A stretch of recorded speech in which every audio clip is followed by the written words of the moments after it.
Well, hello everyone. I wanted to go ahead and put together a lecture video or series of lecture videos over chapter 6 to make sure that we get caught up on any material, don't fall behind on any material, and address things. As you look at the title here, it says lifespan development, middle childhood, physical, cognitive, and emotional development. So I may break these down into smaller sections. The first one, being physical, will be quite short. The cognitive a little bit longer, and the emotional a little bit longer still, I believe. So let's go ahead and get started. Remember when we're talking about physical development and middle childhood basically spans ages 6 to 11. Some people will say 6 to 12. Okay, so 6 to 11, 6 to 12. I'm not going to quarrel over a single year. But as far as physical development goes, everything is just progressing along during this time. There are motor skills are increasing, coordination, flexibility is increasing, strength and speed is getting better if children are playful and interactive. Sensory skills, hearing, vision, things are always getting better there as well. They are going through changes which are to their advantage. There is changes in height. They're growing taller. They are not growing as fast as they did when they were those first 2 years of life. And they will be growing faster when they get to puberty, but we're not going to talk about puberty right here. Along with growing in height, there is gaining in weight. And so that is definitely going to happen. One could say that as part of this, there is the issue of children that gain too much weight. And I want to say just a few things about that. This gets us into a discussion of health and eating disorders. And simply put, we sometimes start to really see at ages 6 to 12 really starts to show itself, and sometimes earlier. And that is issues of childhood obesity, which can easily lead into adolescent obesity. Now, as far as we're concerned for this class, the way to determine if a child is obese is to use what is called the BMI, the body mass index. Okay. Now, a lot of people give the BMI a bad rating. They say that the BMI is horribly inaccurate, and they use extreme examples to make that point. They refer to professional athletes or to triathletes or to bodybuilders and say, look at these groups, and the BMI says that they're overweight when in fact they're not. That is true. But the vast majority of children and teenagers and even adults are not bodybuilders. The vast majority are not triathletes or professional athletes. So as much as we hate to admit it, the BMI is probably more accurate than you realize. The number used to gauge obesity in children, and it'll be the same with adolescents and adults, is 30. The BMI, you can look this up on your own if you choose. Look up BMI calculator in Google, and you will see where it will ask basically the gender, male or female, the height, all right, of the individual, and then the weight. And based off of those calculations, it will determine if a person is underweight, normal weight, overweight, or obese. And obese is 30 and above. I have at times in class turned around and asked people if they would dare share, if they have brothers or sisters or their own children or kids they've babysat, do they fall into the 6 to 12? How much do you think they weigh? How much do you think, how tall they are, and so on? And sometimes we find that they're just fine, and sometimes we find they're overweight, okay? As far as obesity in childhood, we talk about what is called the nature-nurture controversy. And the truth of the matter is, we have mapped the human genome. In mapping the human genome, we have basically determined pretty much what every single gene does, or in combination with others, what they do. And the question is, have we found a gene linked to obesity? And the answer seems to be yes, there is a gene linked to obesity. So right there, that tells you there can be a genetic cause to obesity. And if there's a genetic cause, it's hard to fight genetics. It's outside of your responsibility. You have no control. Some people in a twisted sense feel a little bit of relief. Hey, I've got the genetic marker. Can't help it. I am who I am. Research tells us that while there is a genetic cause to obesity, the vast majority of kids, okay, the vast majority of children, even teens, and that it's lifestyle, it's nurture, okay. Unlike a lot of you, today's kids, many of which sit around and play games, video games, watch television, and they eat while they do it. So they are anything but being healthy. You guys probably spent a lot more time in your younger days running around outside and so on and so forth. Some of today's generation, not so much. So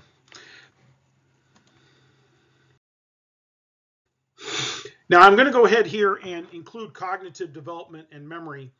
I said a moment ago I wasn't, but I'm going to go ahead and include this here and talk about the cognitive issues and elements related to this age range. And so let me go ahead and get started into this if I can.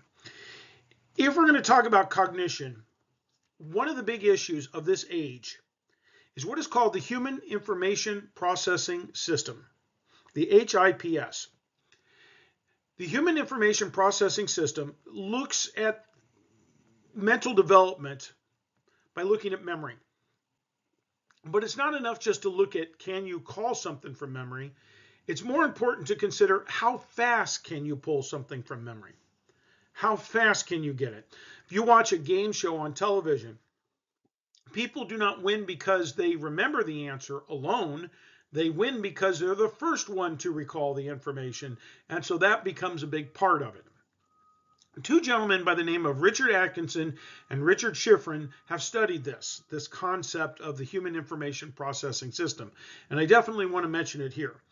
It's a linear model, and I'm talking about the Atkinson-Schifrin model of memory. It's a linear model. That means everything sort of runs in a line, okay, and back again in the other direction. And basically, it's made up of three components. I want to tell you a little bit about each component, and then I'm going to show you a model that brings it all together. The first component is sensory memory. Atkinson and Schifrin say that when it comes to committing anything to memory, anything that comes in through your senses, visual input, auditory input, and all the other senses, first place it enters is one's sensory memory, okay? Now, I'm going to speak of what is called capacity and duration. Capacity is how much you can keep in your sensory memory, and duration refers to how long you can keep it there. Simply put, the capacity of short-term memory, according to Atkinson and Schifrin, is quite large. Those are the words that they use. They don't assign a numerical value to it, but quite large. The duration of information in sensory memory is very, very short. Okay, so sensory memory becomes something of a holding bin. It holds on to information. That's what it does. All right, so information comes in, takes in a lot of information, and holds on to it very short. How short? Visual information can stay in the sensory memory typically for about 1/10 of a second before we decide to commit it to memory or not. If it's worth committing to memory, we pay attention to it and it'll go on to the next level. Most of it is lost. Auditory information coming into the senses can stay anywhere from 2 to 4 seconds. And basically after that, you decide if it's worth keeping or not. All right? So that's the general capacity. Sensory memory is a holding bin. Takes in a lot, but doesn't hold on to it very long at all. If we do pay attention to something, it ends up in what is called one's short-term memory, also known as the working memory. Short-term memory or working memory is the memory we use all the time. Okay? If I turn around and tell a student, I'm going to give you a number and I want you to repeat it back to me. And they go, okay. And I go, the number is 8. Can you repeat that back to me? And they go, sure, 8. And I say, okay, now I'm going to give you two numbers, 4, 9. Can you repeat that back to me? And they go, 4, 9. And then I just keep increasing the numbers. Now we do a set of 3 and a set of 4 and a set of 5 and a set of 6 and so on. That is working memory. That's the memory you're using in your conscious right now. I can possibly get up to 138 to 647, and see how well they remember that, and so on and so forth. That is working memory. The general capacity of working memory for children ages 6 to 12 is between 2 items on the low end and 6 items on the high end being around age 12. 2 items closer to the age of 6, and some say 3. 2 to 3 items on the low end around age 6, and 6 items capacity on the high end. Now, if you practice something, then it will stay in working memory, short-term memory longer. But if you don't practice it, it doesn't stay there as long. A lot of things put into the short-term memory are lost. But if you do hold on to something, it will go to long-term memory. And the capacity and duration of long-term memory is simply unknown. We do not know. We have never, even with children, had a situation where a child has reached the capacity of short-term memory. How long can it last? Almost a lifetime. It really, truly can. It is very, very hard to judge that last category. So here are the 3 components, and let me show them to you. First of all, we have the sensory memory. If most things that get into the sensory memory, do we keep them? No, and so they are lost. If we do pay attention to something and something matters to us, then it goes to working memory. Okay? And then basically, after it stays in there, we might decide it's not worth remembering. And after we stop paying attention to it, do we hold on to it? And the answer is no, it's lost. But if we find it so important and so overwhelming and so noticing, we might decide, yes, that's really neat. We think about it, and whether we realize it or not, we commit it to long-term memory. Okay? Stop the slide at this point if you need to write this down, because this is a very, very important little model here. This is the linear model. As information goes from sensory to short-term to long-term, and then pulled from long-term back to working memory as needed. Okay? So I'll give you just a moment to turn around and pause this and write this down, because it probably would be to your benefit to do so.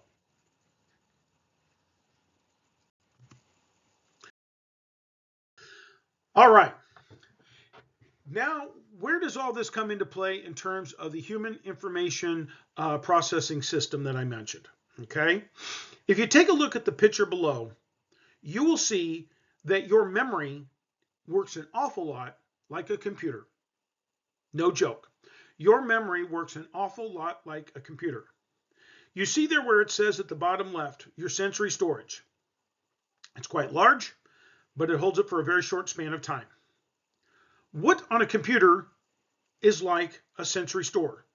And if you look directly above it where it says input devices, a keyboard is like your sensory storage.